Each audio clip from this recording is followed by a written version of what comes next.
So originally I was going to work on an entire 2-part retrospective covering every Spider-Man game, expanding within handheld ports and original titles, but like Cadeckers reviewing the entirety of the Mega Man franchise, I was definitely biting off more than I can chew. I thought that I could take a whole year, maybe just one game a month, to talk about the handheld games, but you know, it's a lot.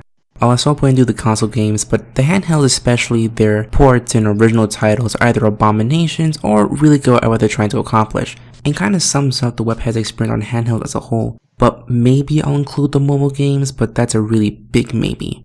So let's kick off a year of Spider-Man, and let's take a look at his adventures on the original Game Boy.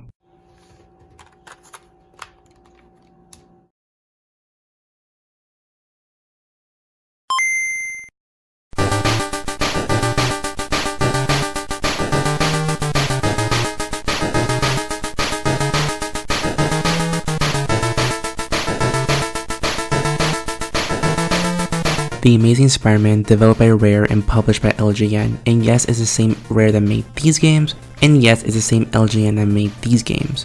The basic story is Spider-Man gets doxxed by the Sinister Six and to add insult to injury kidnap his wife, so you have to beat up criminals, birds, bats, and each villain at the end of each stage. The game's presentation is pretty good, but the gameplay on the other hand is my main issue. The game only allows you to go on the right, like Super Mario Bros., but with that it leads into areas where platforming becomes a pain. Once you get to an area with a higher platform, you have to run and jump, but if you get close to where the screen cuts off, you can't make that platform, which means you have to reset the game, which is first experience in the beginning stage, so much for a first impression. Also, this is the reason why I cry in the shower.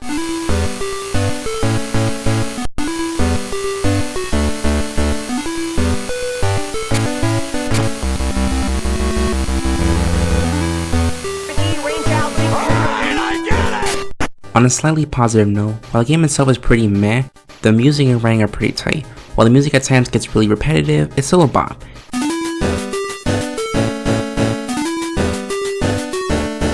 And the writing captures Spider-Man pretty well, but for some reason whenever his dialogue pops up, I can only hear the 60s Spider-Man voice. But back onto the negatives. The game acts like an arcade game, meaning 3 lives and 3 continues, and while you can cheese it if you know the layout pretty well, a lot of your deaths really feel cheap and not deserved. This is due to enemy placement, the controls being janky, which includes the platforming, and the weird increase in difficulty towards the final levels. Is this gonna be a pattern? Essentially, let's throw you to a small environment, create enemies stronger than you, let's copy and paste them, and then prevent you from preventing the whole situation in the first place. Now imagine that for 3 whole levels. I died so many times with the bullshit level design to the point I had to use a cheat and skip the last 3 levels. One last thing is that Spider-Man feels really stiff, which is also the reason for the cheap deaths the game brings along the way. The game ends with you defeating Venom and saving Mary Jane, and overall the game gets a 3.5 out of 5.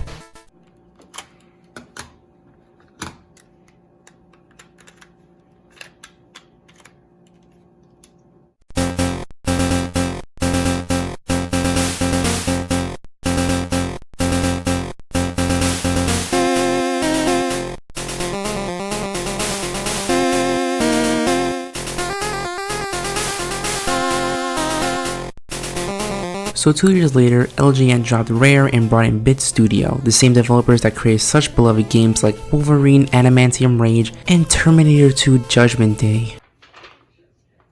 So after 20 minutes of capturing footage for this game, I had to stop because I couldn't figure out the first stage, and I really wish I could leave it at that, so I can't. So, according to Wikipedia, because I can really give less of a fuck about the plot of this game, a collection of supervillains, the Hobgoblin, Lizard, Graviton, Carnage, and Mysterio, oh god, not him again, have framed Spider-Man for a bank robbery. He must survive several side-scrolling levels, battling various thugs and supervillains in order to clear his name. So with that in mind, what's the problem with this game?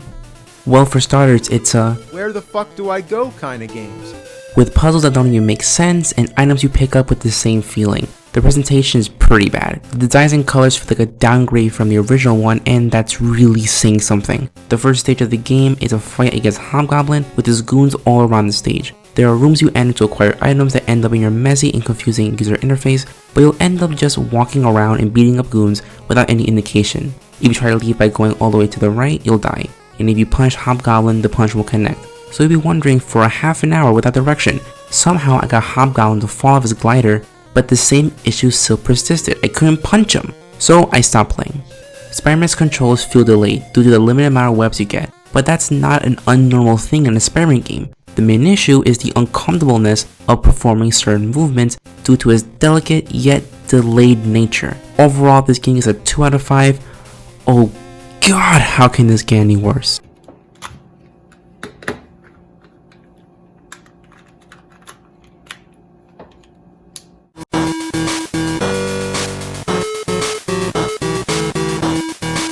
Literally. A year later, LJN and Bit Studios released the final game in the Amazing Spider-Man Saga, and oh man, I thought the second one was bad, but way to go out in a whimper. The game keeps its action-adventure style the Amazing Spider-Man 2 implemented, but more issues came out than I expected. The first level drops you off with an objective to fight 20 muggers, with the presentation being a huge improvement over the second one. Spider-Man's model is a bit meh, but the overall design is pretty good. Once you begin, the worst thing that happened to an action-adventure game happens, and it's the hitbox. Punches barely connect, causing you to rack up way more damage than you give to enemies, and by the way, as you keep punching the thugs on skateboards, the numbers slowly go down, so in reality you're probably beating up double the amount than perceived. Which, after watching the LJN Defenders video on it, those guys on the skateboards, those are civilians. The most frequently encountered are the trench coat toughs ready to pop a cap in the web swinger's ass. Watch out though, as not all of these impeccably dressed individuals are packing heat. Some are wannabes wanting to play the part without the piece, but others are merely tourists consulting a map for sightseeing. So if that's the case, why do they damage you? And then you fight a xenomorph. I really wish I was kidding. And after that, you fight a weird bird thing. And for a thing called Invasion of the Spider Slayers, you fight a xenomorph and Petrie from the Land Before Time. After that, that's all I could really stomach, because the game wasn't really grabbing my attention, and after that tedious first level, a weird first boss, and Petrie from the Land Before Time, I really couldn't do it anymore. While the visuals look better, the gameplay is the main issue with the game, and as a whole, it definitely makes it objectively the worst one out of the three. Petrie from the Land Before Time and a xenomorph. We get it! This game gets a 1 out of 5.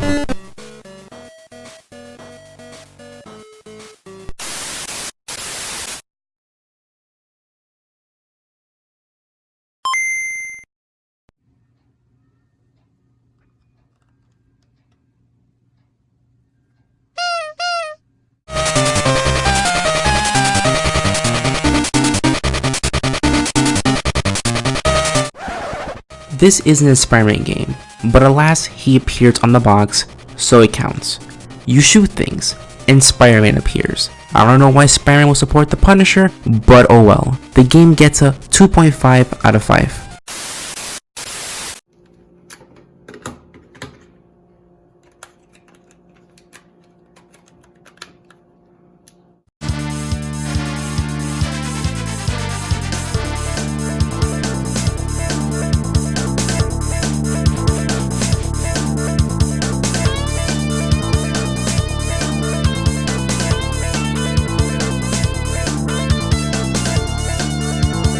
The final Game Boy Spider-Man game, and it's not good. What a shocker. Published by our favorite company LJN and developed by Unexpected Development, which in my research of that company, there's nothing to talk about them. Not even a Wikipedia page. And if there's not a Wikipedia page on you, that's kind of concerning. But in a little more deep research, they've developed mostly portable games. So yeah, the game actually looks really good. And that's honestly where the positives end. While the game offers variety with the ability to play as each X-Men and Spider-Man after the completion of the intro stage, you know what, let's talk about that intro stage, which is Spidey defusing bombs, and it goes on for maybe 10 minutes. And what's even worse, when you lose all your lives, you have to do that entire intro level all over again. But that goes all down to the controls, which are heavy and janky, with the levels having such a ridiculous level of difficulty despite being a really short game, running for merely 30 minutes?